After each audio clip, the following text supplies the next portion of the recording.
السلام عليكم ورحمة الله. النهاردة هنعمل صينية وراك فراخ في الفرن. سهلة خالص وبسيطة. تعالوا نشوف مقاديرها معانا ايه. معايا 5 وراك 4 وراك زي ما انت عايزة، مغسولة كويس بالملح والدقيق وعاملة فيها فتحات بالسكينة عشان التتبيلة تدخلها.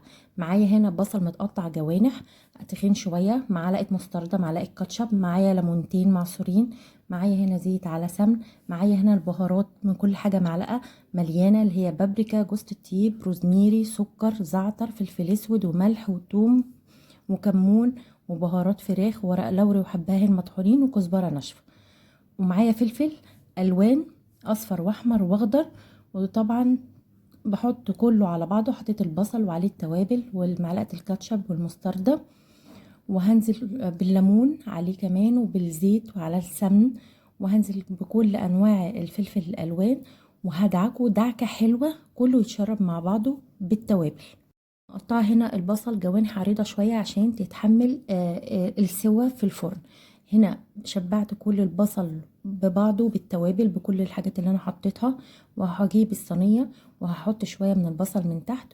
ابتدي اتبل الوراك واشبعها بالتتبيلة دي كويس من تحت الجلد ومن فوق كويس جدا. وعايزة اقول لكم ان انا حاطة معلقة توم مفرومة صغيرة برضو بتديها نفس حلو للفراخ وبتدي اي زفارة. وطبعا كل التوابل اللي انا قلت لكم دي عليها حلوة قوي وبتدي تتبيلة حلوة للورك او الفرخة، مش تتبيلة وراك بس، لا كمان للفرخة نفسها. لو تبلتيها كده وحشيتي البصل ده جوه الفرخة بتطلع نفسها حلوة جدا. طبعا انا مولعة الفرن، بتتحط على 160 180، المهم الدرجة عالية شوية وهي بتساوي نفسها بنفسها. وحطيت من فوق الوش زي ما انتم شايفين شرايح الليمون برضو بتدي نفس حلو. وهحط اقل من ربع كوبايه ميه صغيره لان هي هتنزل ميتها، يعني الخضار ده هينزل ميه عليها. هاخدها بس من فوق على البوتاجاز ان هي تغلي، وما تغلي هبتدي احطها في الفرن. يعني بشمعها يعني فوق البوتاجاز الاول على العين وبعد كده بحطها في الفرن تكمل سواها بقى. عندك مروحه مش مروحه لغايه ما تستوي معاكي وتديكي النتيجه الحلوه دي. يا سلام كمان لو كنت تبلتيها وسبتيها شويه نص ساعه بتديكي نتيجه احسن كمان. وزي ما انتم شايفين شكلها عامل ازاي، شكلها حلو طعمها احلى.